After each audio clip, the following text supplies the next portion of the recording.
Assalamualaikum warahmatullahi wabarakatuh. Bismillahirrahmanirrahim. Alhamdulillahi rabbil alamin. Wassalatu wassalamu ala sayyidil awwalin wal akhirin, sayyidina wa maulana Muhammadin wa ala alihi wa sahbihi ajma'in. Saudara sekalian yang mulia, singkatnya kata pengarang kitab kita ini wali besar yang ngarang kitab yang kita bedah ini, murid Imam Haddad Habib Ahmad bin Zain al-Habsyi, yang lagi dicurigai, diributin nasabnya begitu. Mana orang Banten lagi begitu yang ngeributin. Saudara sekalian, Habib Ahmad bin Zain al-Habsyi mengarang kitab Risalah al-Jami'ah yang Syekh Nawawi sendiri menerangkan bahwa beliau adalah anak cucu Nabi, ya tentu keturunan Sidi Ubaidillah. Syekh Nawawi aja bilang anak cucu Nabi, masa kita nggak ikut Syekh Nawawi Al-Bantani, mendingan ngikut Syekh Nawawi aja begitu daripada yang kagak, bener nggak begitu? Begini saudara, kalaulah kita meyakini bahwa asyhadu alla ilaha illallah wa asyhadu anna muhammadar rasulullah, singkatnya nih malam hari ini udah ngomong kesimpulan, singkatnya kita wajib meyakini apa saja yang disampaikan oleh Nabi Muhammad sallallahu alaihi wasallam semuanya benar adanya.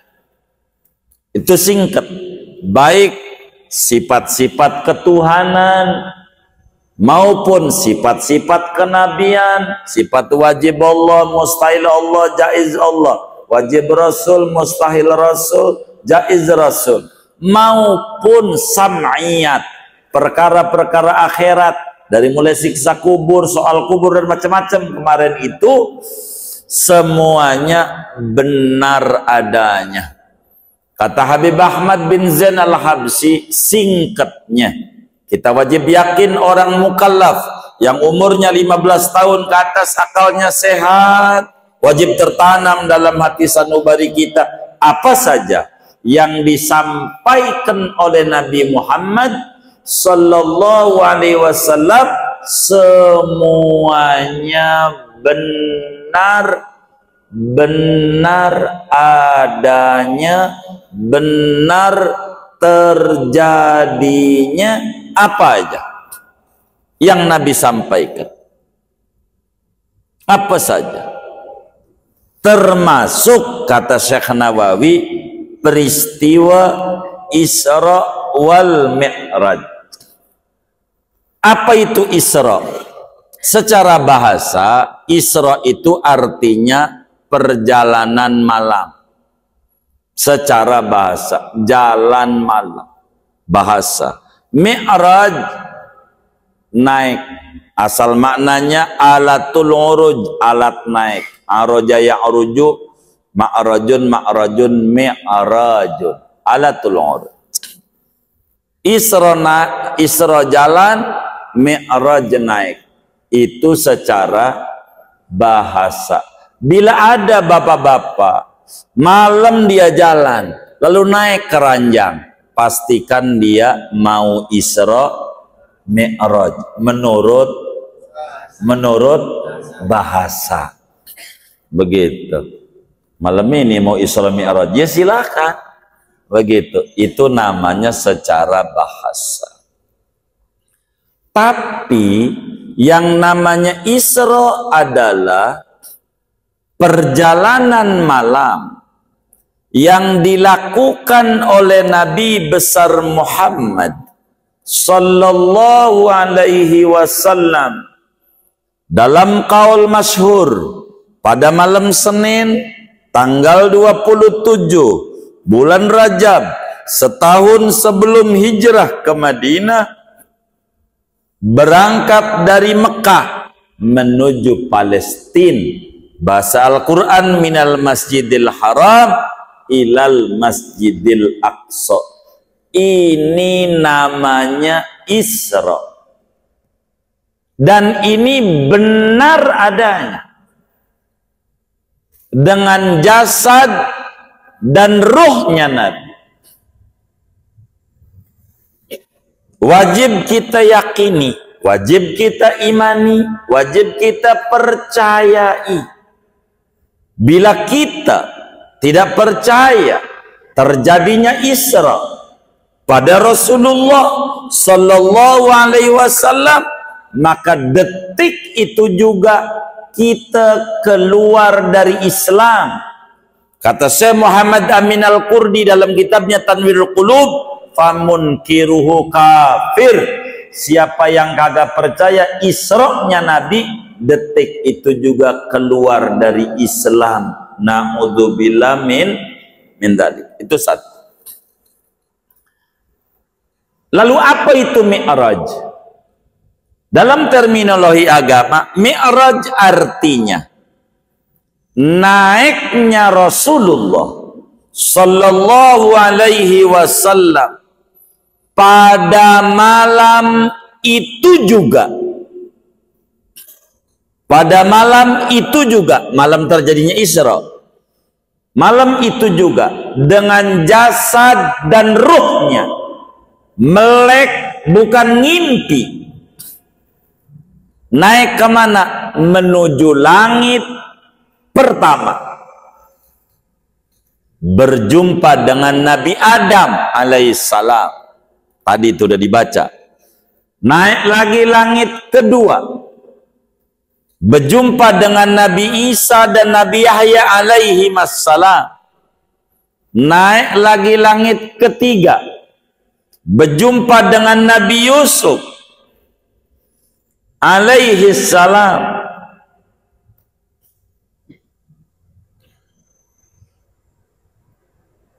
Lalu naik langit keempat. Berjumpa dengan Nabi Idris alaihi salam. Lalu naik langit kelima. Berjumpalah Nabi dengan Nabi Harun, adiknya Nabi Musa alaihi salam. Naik langit keenam. Berjumpa dengan Nabi Musa alaihi salam. Naik langit ketujuh. Berjumpa dengan Nabi Ibrahim alaihi salam.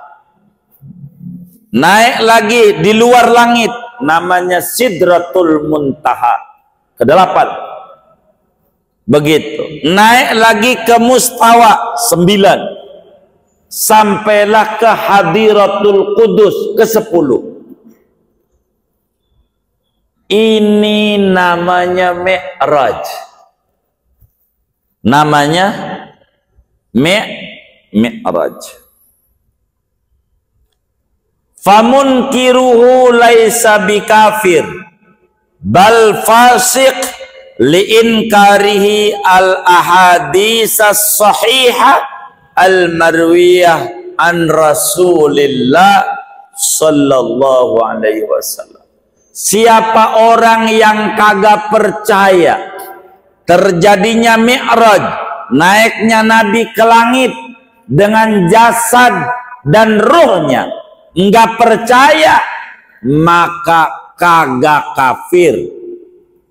Kagak kafir, tapi berdosa besar, fasik, sebab mengingkari hadis yang sahih yang diriwayatkan daripada Rasulullah sallallahu alaihi wasallam. Bila ada yang bilang Nabi Mi'raj ngimpi, jangan salahin. Jangan salahin tuh, jangan kata kafir, jangan gitu. Ada kiainya, ada yang bilang ngimpi ade, tapi dikit, minoritas. Mayoritas Ahlus Sunnah wal Jamaah yaqadatan bijasadihi wa ruhi, dengan jasad dan ruhnya. Melek, kalau ngimpi nggak bakalan orang ditolak.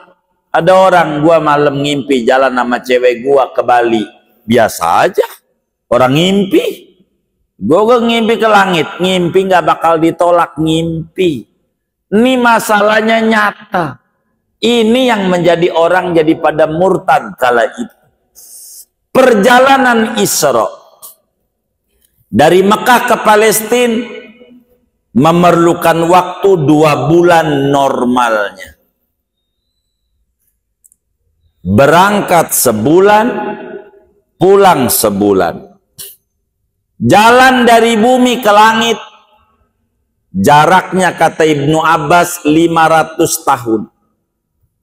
Perjalanan dari bumi ke langit pertama. Maka 7 langit 3.500 tahun. Bolak-balik 7.000 2 bulan. Dari berangkat ke pulang. Dari berangkat ke pulang normalnya perjalanan kala itu dari Mekah ke Palestina, Palestina ke langit 3.500 tahun sebulan.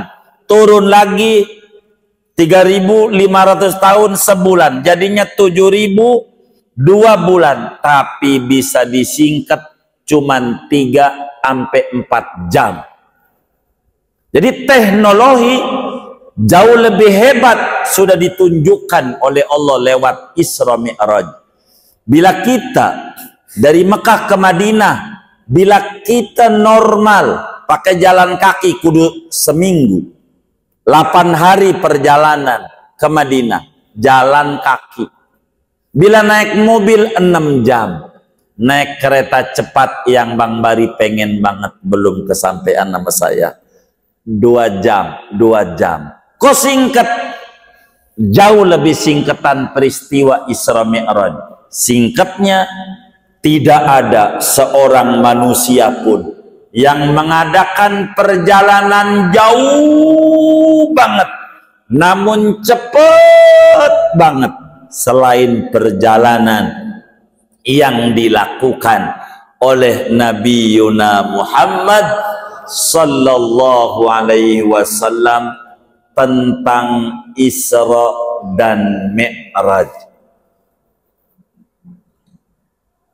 Begitu. Kita wajib percaya di dalam kitab Aqidatul Awam, wa ba'da Isra'in urujun lis-sama hatta ra'an nabiyyu rabban kallama min ghairi kaifin wan hisarin waftarad alaihi khamsan ba'da khamsina farad.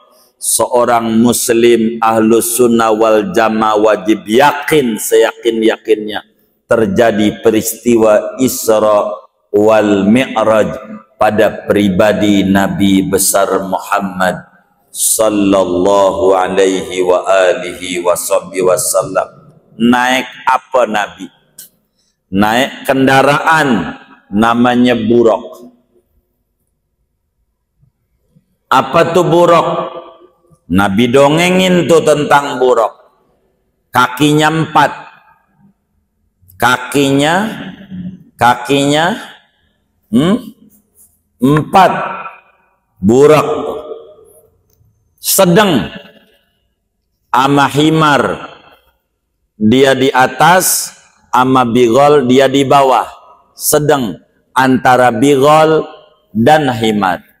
Itu buraq. Di pahanya ada sayap. Di paha, bukan di ketek. Di pahanya ada sayap. Sayap ini penambah cc. Penambah cc, kecepatan. Di sayap adanya. Di sayap. Di paha. Sayapnya di paha. Buraq ini seloncatan sejauh mata memandang. Artinya sedetik 500 km. Jadi dari Mekah ke Madinah tuh sedetik doang. Enggak ada teknologi manusia yang kayak begitu, enggak ada. Ini mau teknologi Allah. Ini lebih hebat teknologi. Diajarkan dalam ilmu ini. Sampai tentang ilmu operasi. Sebelum Isra, sebelum Mi'raj, Nabi dibersihin dadanya. Dibelek dari sini kemari, diambil itu jantungnya, dibersihin, diusap, rapat lagi. Enggak pakai benang jahitan. Ini teknologi paling canggih yang kayak begini. Dalam dunia kedokteran nggak ada yang kayak begitu-begitu. Ini peristiwa luar biasa. Isra Mi'raj ini. Jadi ke Palestina 4 detik. Nyampe Palestina. Bentar. 5 kali berhentian. Hampir 2.500 km kali. Hampir 3.000 lah. Dari Makkah ke Palestina itu. Jaraknya. Sebentar. Perjalanan itu. Tapi ketemu macam-macam tuh Rasulullah. Dan hebatnya akal Rasulullah merekam seluruh peristiwa itu dan bisa didongengin dengan detil oleh Nabi. Tidak ada yang keluputan apa yang dialaminya oleh Rasulullah. Saya tidak panjangkan Isra Mi'raj itu, biarin kiai-kiai yang tukang ceramah Isra Mi'raj bagiannya. Saya kan ngajar tauhid, bukan dongengin itu. Saya disuruhnya ngajar bajatul wasail, bukan untuk ceramah yang ono-ono. Jadi saya nggak mau panjangin. Singkatnya, siapa orang yang nggak percaya Isra kafir, siapa orang nggak percaya Mi'raj dengan ruh dan badannya meleknya Nabi, dosa besar. Tidak kafir, karena Qur'annya ilal masjid aqsa, tidak ilas samawatil ula. Ini nanti terpisah pada surat An-Najm berbicara Mi'raj. Nanti ayat-ayatnya. Kurang lebih itu begitu. Ini gambaran. 10 tahap ini gambaran Rasulullah di Madinah 10 tahun. Jadi Sidratul Muntaha itu adanya di mana? Sidratul Muntaha, kalau ada yang nanya begitu, Sidratul Muntaha adanya di Al-Ma'mur. Ada di mana? Al-Ma'mur. Nabi Ibrahim nyandarnya di mana? Baitul Ma'mur. Di langit ke-6 ada namanya Baitul, apa tuh Baitul Ma'mur? Ka'bah. Untuk tawafnya malaikat di langit. Namanya kalau di bumi Baitullah, Ka'bah, kalau di langit namanya Baitul Ma'mur. Saya singkat-singkat ini dari panjang, jadi agar supaya saya malam ini kelar ini yang diurai. Lafad makna udah rapi, mengurai saya nggak mau satu-satu. Karena kalau satu-satu, kenapa ketemu Nabi Adam? Ada rahasia apa? Panjang saya kalau begitu. Nggak kelar nih ngaji ini. Jadi saya nggak mau ke sana-sana. Itu bagian kiai-kiai yang tukang ceramah Isra Mi'raj aja. Kita mengajarin tauhid. Jadi Baitul Ma'mur itu tempat tawafnya orang langit, malaikat langit. Gedenya kayak apa halamannya? Tuh, Nabi terangin, saban hari dari sejak dicipta 70.000 malaikat masuk situ tawaf. Ini Baitul Ma'mur, biar gampang aja dah. 70.000 malaikat hari ini dari dicipta tuh. Besok nambah lagi 70.000 lagi. Besok nambah lagi 70.000 lagi. Enggak keluar lagi dari situ. Halamannya dari dulu dicipta sampai nih hari, saban hari 70.000 lagi. Jadi udah berapa miliar malaikat tuh yang di situ tuh. Oh, iya kagak hitung aja dah. Banyak. Jadi jumlah malaikat Allah berapa? Di itu aja kagak hitung tuh. Sejak dicipta. Saban hari 70.000. Luasnya tempat tawafnya di Baitul Ma'mur itu. Luas. Nabi ketemu Nabi Musa di langit ke-6. Dari mulai langit 1 Nabi Adam, Nabi 2 Nabi Isa, Nabi Yahya langit 3, Nabi Yusuf 4, Nabi Idris 5, Nabi Harun 6, Nabi Musa 7, Nabi Ibrahim. Itu Nabi ketemu. Habis 7 itu baru Sidratul Muntaha. Anda beruntung. Anda nggak perlu pakai nyari buruk-buruk, ketemu Sidratul Muntaha. Ada di dalam Ma'mur. Ntar habis ngaji salim. Begitu. Alhamdulillah, kita doain sehat walafiat. Sidratul Muntaha itu nama pohon, nama nama pohon. Bila orang naik kuda pacuan, kata Nabi, 1000 tahun belum kelewatan. 1000 tahun naik kuda nih, jalan 1000 tahun belum ampe selbasono. Saking apanya tuh? Gedenya tuh pohon Sidratul Muntaha. Tuh begitu. Singkatnya, akhirnya sampailah Nabi jumpa dengan Allah Subhanahu wa ta'ala. Diwajibinlah sama Allah sholat 50 kali. Sudah dapat itu, kita singkat. Nabi turun dari mulai Raf-Raf, Mustawa, Sidratul Muntaha, langit ke-7 Nabi Ibrahim, enggak ada pesan apa-apa. Pas langit ke-6 itu ada interogasi dari Nabi Musa, pakai nanya, minta bocoran dong. Begitu Nabi Musa. Langit ke-6 diwajibin apa sama Allah? Kata Rasulullah, 50 kali sholat sehari semalam. Kata Nabi Musa, dah banyak amat. Begitu 50 kali. Ane yakin umat ente ora kuat kalau 50 mah. Kapan dia dagang bahan? Kapan kecipulir?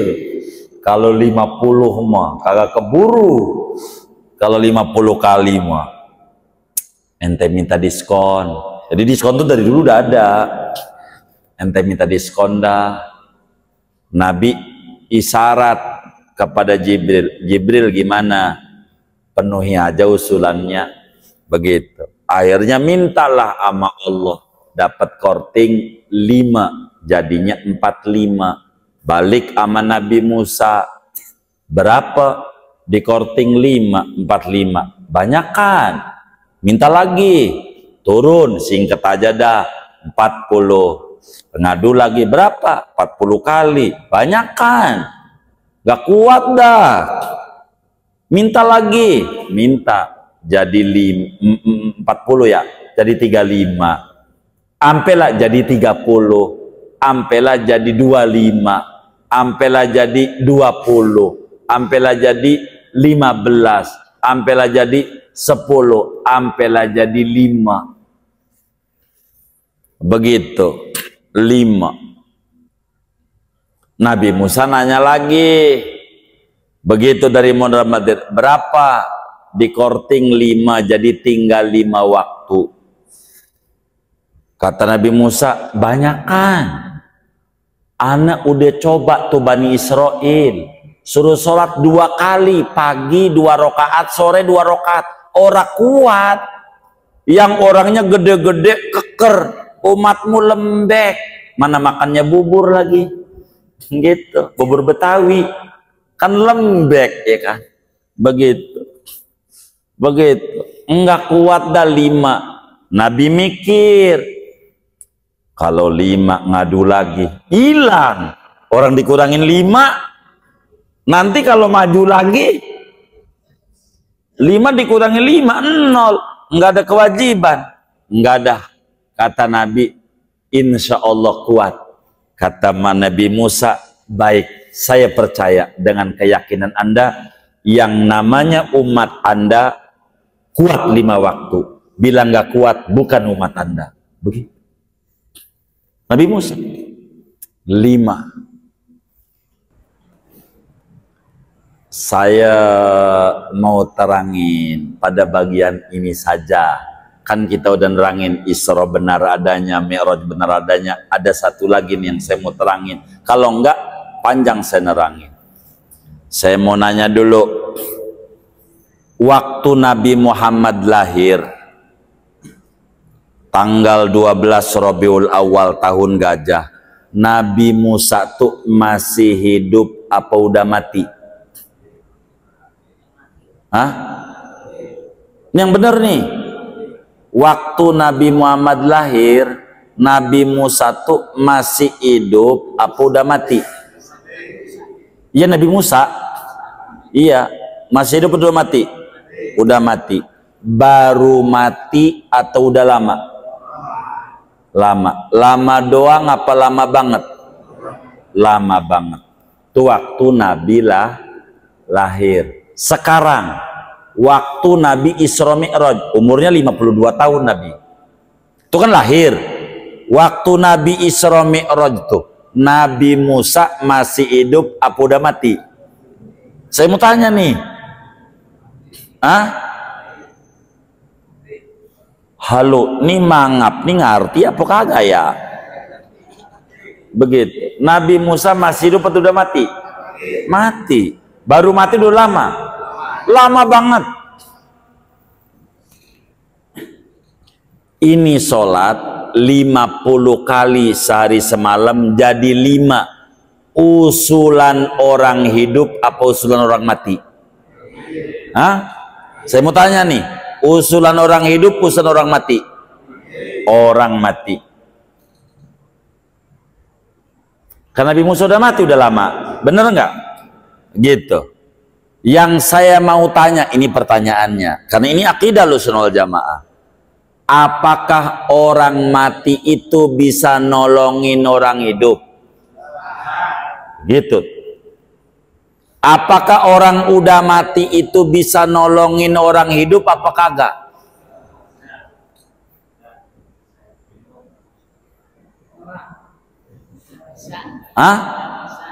Bisa nggak? Enggak bisa. Bisa nggak? Dari mana bisa? Nabi Musa yang tadinya sholat berapa? Jadi usulan siapa? Masih hidup atau sudah mati? Orang mati bisa nolongin orang hidup nggak? Bisa nggak? Enggak bisa. Jadi Bapak sholatnya sehari semalam 50 apa 5 kali? Ini biar bener nih akidahnya. Ini maksud saya begitu. 5 kali ini usulan siapa? Udah mati apa masih hidup? Nah, orang mati itu bisa nolongin orang hidup nggak? Bapak tinggal jawab bisa apa kagak gitu doang. Ini biar bener nih. Malam ini kita mau dandanin. Bisa nggak? Bisa. Tandanya?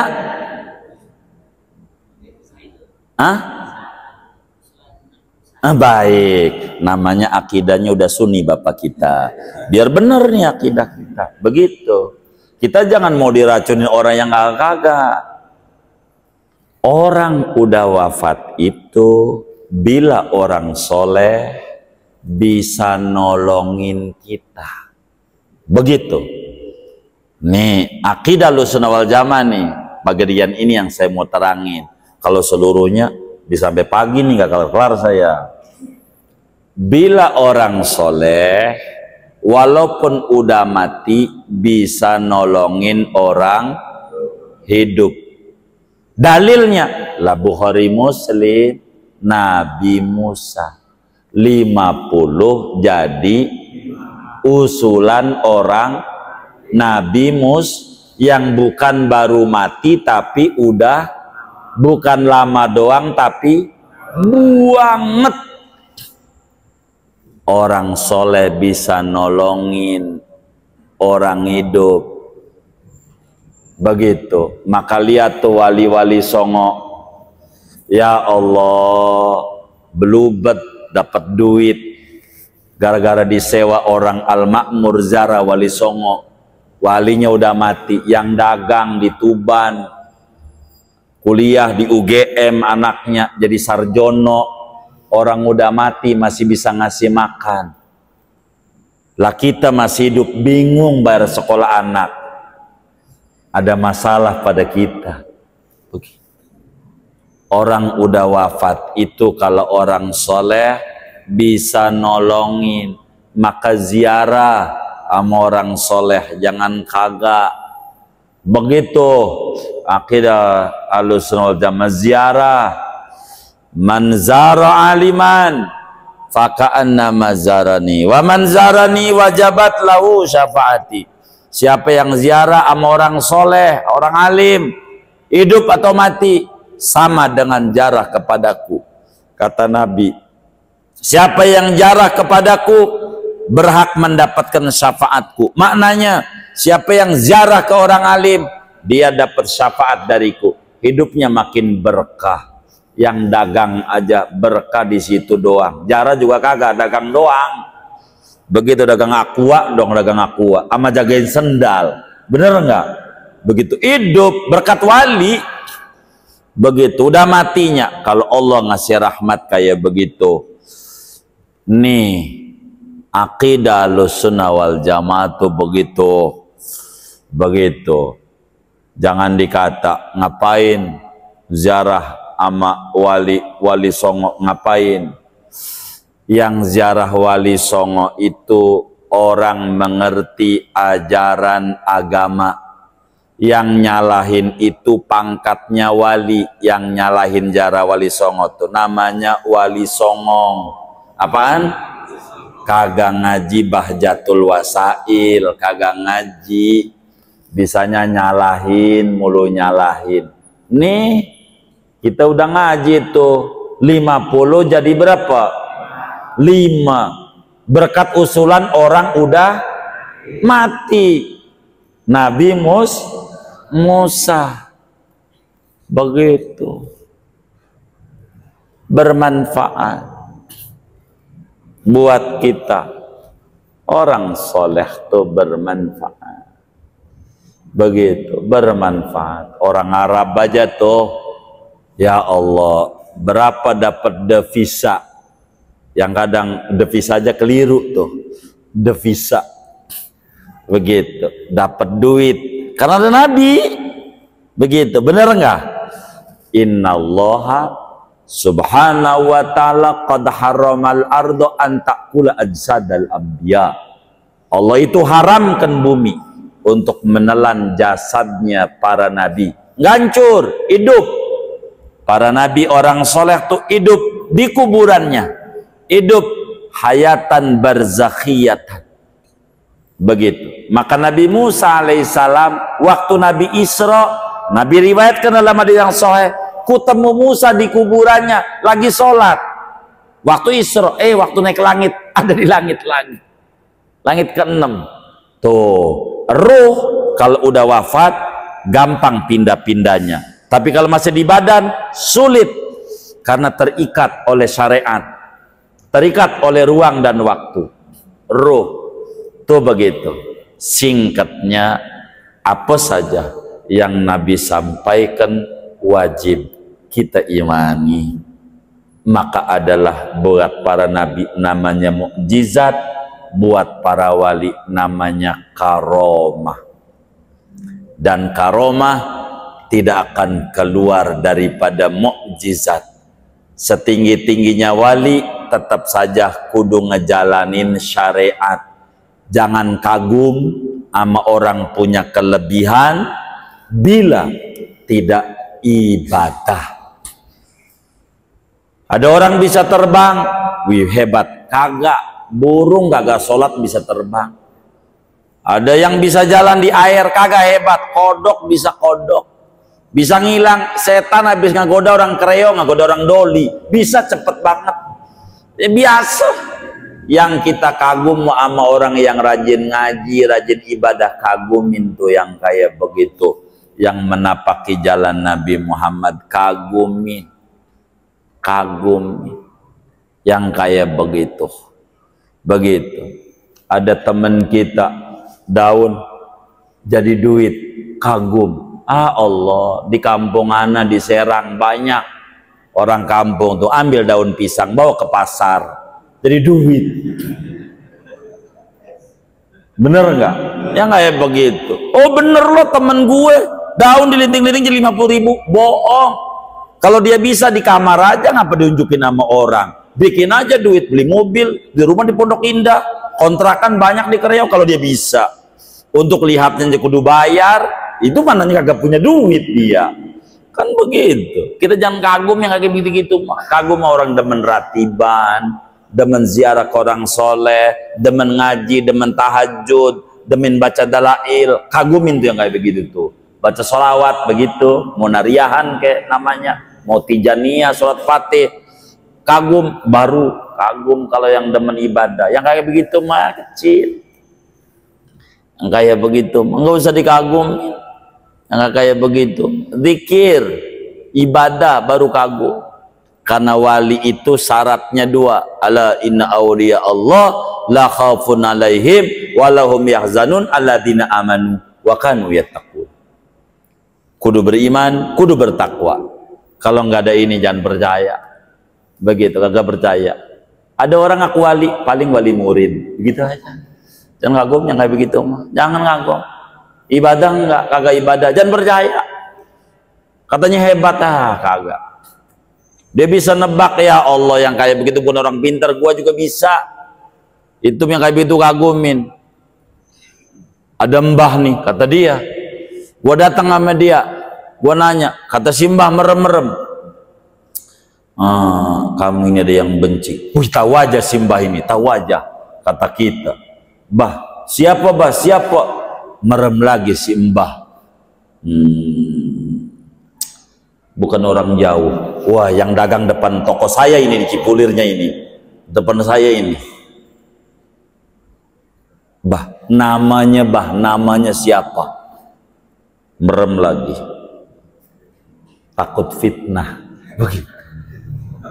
Itu sih nggak usah mbah-mbah begitu. Gua juga bisa. Nggak begitu. Menjadi muslim kudu ngomong yang jelas, yang cerdas sedikit. Dia merem tuh simbah. Ada yang benci. Pogo bah, pogo. Borok kita yang dosanya banyak. Ono Nabi Muhammad yang akhlaknya baik, kagak ada dosa. Ada yang benci. Apalagi kita yang dosanya sabrek. Wajar bah. Begitu. Terus bukan hebat, gue juga bisa. Yang mana yang benci? Ini bukan orang jauh. Atau pogo bah, orang Papua, Kreo aja kagak tahu mana mau benci. Yang benci pasti yang dekat. Itu mau nggak perlu dia, gitu juga bisa. Jadi yang kayak gitu jangan kagum. Ente dagang-dagang aja, yang penting baca ratib. Waktunya ngaji, ngaji. Waktunya ratiban, waktunya maulidan, waktunya ngaji, waktunya dagang. Waktunya mancing. Udah gitu aja. Jangan ribet-ribet. Hidup ngaji, jangan kagum yang kayak begitu aja dikata hebat. Kagak begitu, nggak kayak begitu. Yang hebat mau orang demen ngaji, demen ibadah, demen solawat, demen zikir, demen ziarah, bagus. Yang kayak begitu bagus, begitu. Jadi yang nggak kayak begitu nggak usah begitu. Amalan pesugihan, iklan di pos kota, mahar 500.000. Itu jelas sugi. Satu orang 500.000, kali aja 1.000 orang. Begitu. Ngapa nggak miliaran dia? Begitu. Pikir, baca aja sendiri tuh ratib ibadat, jangan ditinggal. Madis ratib gencengin, baca sholawat banyakin, minta sama Allah lewat pintu Rasulullah. Begitu. Singkatnya apa yang disampaikan Nabi benar adanya. Wajib kita imani. Jangan percaya sama orang ngelarang ziarah ke wali segala macam, kagak paham. Orang Rasulullah aja ziarah setiap Kamis ke Uhud. Ada 70 sahabat Rasulullah. Wali banyak. Nabi ngajarin umat. Tiap Jumat subuh ziarah tuh ke Baqi. 10.000 sahabat Rasulullah dimakamkan di situ. Itu apa? Wali ngajarin kita. Ziarah ke wali, ziarah. Jangan dibikin susah. Begitu. Jangan. Zikir-zikir. Baca tuh ratib haddad, mana dituju plagiat lagi. Ya Allah, jangan percaya. Yang kayak begitu, baca aja. Begitu. Sian saya. Orang ya Allah. Begitu. Saya banyak ditanya, ini bagaimana masa nasab? Aduh, gue puyeng mikirin nasib. Bener nggak? Yang kayak begitu udah jelas masih ditanya juga. Nasib nih belum jelas nih nasib. Bener nggak? Yang kayak begitu. Gue surga apa kagak? Yang kayak begitu. Nasab sendiri aja diurusin. Itu nasab ya Allah, alul bait diurusin dia. Udah yang udah jelas-jelas kayak begitu, ini kagak bener. Udah kita ngaji aja, ngaji biar nggak rusak hati kita, bener nggak? Ngaji biar bener dah. Itu Simtud Duror yang ngarang Habib Alawi lagi, Ratib Haddad Habib Alawi dituduh bukan Habib lagi. Aduh, ini Syekh Nawawi yang kita baca ini, ya Allah. Jadi kita jangan yang kayak begitu, agak bener. Kita no comment, udah kita ngaji aja gitu, ngaji. Ini bukan masalah ini turunan, ya Allah, lagi mikirin tikungan ke kanan ke kiri nih, bingung kita begitu. Ya Allah, udah kita ngaji aja, ngaji biar kita benar selamat dunia akhirat. Ikuti para salaf-salaf, ikuti para ulama-ulama. Udahlah, mau bagaimana kita hidup. Begitu Syekh Nawawi ini nyarahi karangan Habaib marganya Habsyi, murid Imam Haddad. Begitu, udah kita biar manfaat ilmu kita, jangan ikutin yang kagak-kagak, biar benar kita. Bahaya dalam hidup kita. Begitu hidup kita ini yang kita harus pikirin. Udah kemana-mana nih, akhirnya diadu domba muslim ribut, sian. Yang rusak kita akhirnya, kasihan umat, kasihan. Kalau ada yang bener tuh dari pemerintah, tutup gitu ya, YouTube yang adu domba kayak begini, jadi ribet, akhirnya rusak kita orang. Kasihan nama umat yang awam-awam nih, kita ngurusin wudhu aja belum beres-beres, bener nggak? Gitu, udah mikirin ini aja. Kita mau singkat kata Habib Zain, apa saja yang disampaikan oleh Nabi benar adanya, wajib kita yakini, kita imani, dan kita ikuti. Amin ya rabbal alamin. Segini aja. Ada yang ditanya mungkin dari materi ini atau di luar, saya doa, silahkan.